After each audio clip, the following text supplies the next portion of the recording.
Une étoile en fin de vie, des planètes inhospitalières, un désintérêt de l'UEE, voilà ce qu'est Hadès au premier abord. Si le cadre n'attire pas forcément l'attention pour qui passe à côté, les observations approfondies vont quant à elles se révéler plus macabres.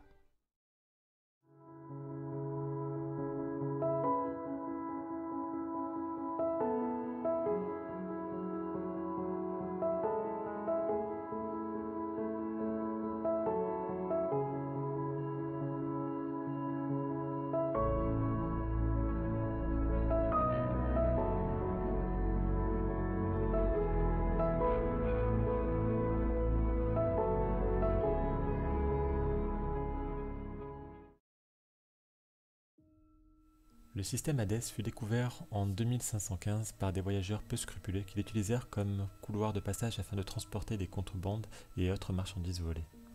Ce n'est que 20 ans plus tard que le système fut officiellement répertorié par l'UEE.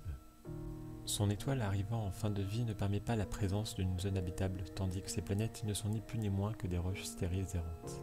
Si de prime abord Hadès ne semble rien présenter d'intéressant, une découverte majeure fit exploser l'intérêt du système lorsque les explorateurs découvrirent des ruines millénaires à la surface de ces astres. Rapidement, les exo-archéologues se sont empressés de les étudier et leur rapport fut époustouflant.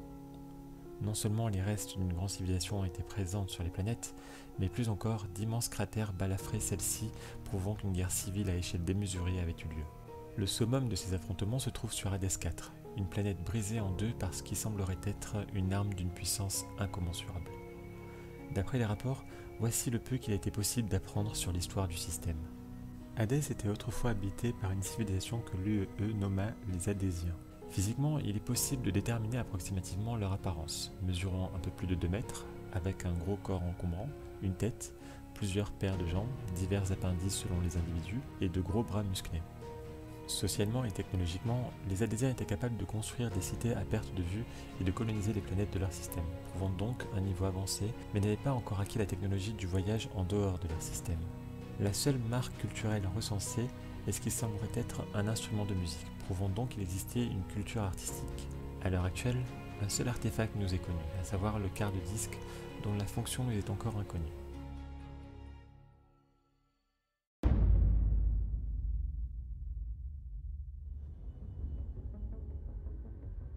Quels qu'en aient été les motifs de cette guerre, ces datations remontent à il y a 300 000 ans, soit à l'aube de l'humanité.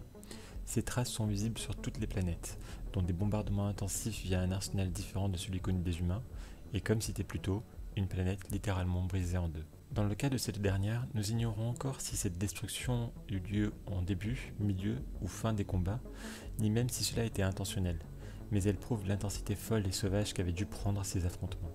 Aujourd'hui encore, beaucoup de xéno-archéologues fraîchement diplômés partent en quête du mystère des Hadésiens, espérant être ceux ou celles qui feront enfin la lumière sur le mystère, mais tous repartent généralement déçus et les mains vides.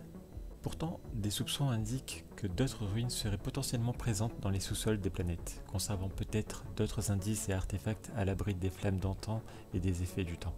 Mais n'espérez pas atterrir sur le simple monde silencieux, car ces planètes sont à présent à la tourmente d'un autre effet dévastateur, leur météo.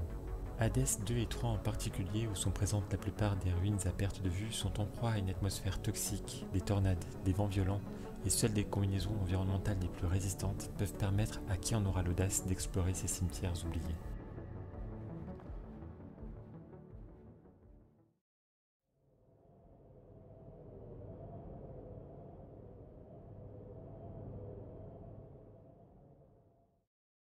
J'avais mis mon pilote automatique en route pour Hadès 3 afin de pouvoir descendre sur le point inférieur du vaisseau. Alors que je pénétrais dans l'habitacle, je distinguai une silhouette dans l'obscurité. Ça n'était pas humain, c'est certain. La créature avait sa musculature à découvert, recouverte de ses veines bleutées. Il se retourna pour me regarder droit dans les yeux, il n'y parvint pas, disparaissant à la suite d'une secousse du vaisseau. La rencontre ne dura qu'un bref instant, mais même après son départ, je me sentis continuellement épié. Je n'arrive toujours pas à comprendre ce que j'ai vu et je n'y arriverai sans doute jamais. J'ai vendu mon vaisseau à mon retour, il semblait ne plus m'appartenir.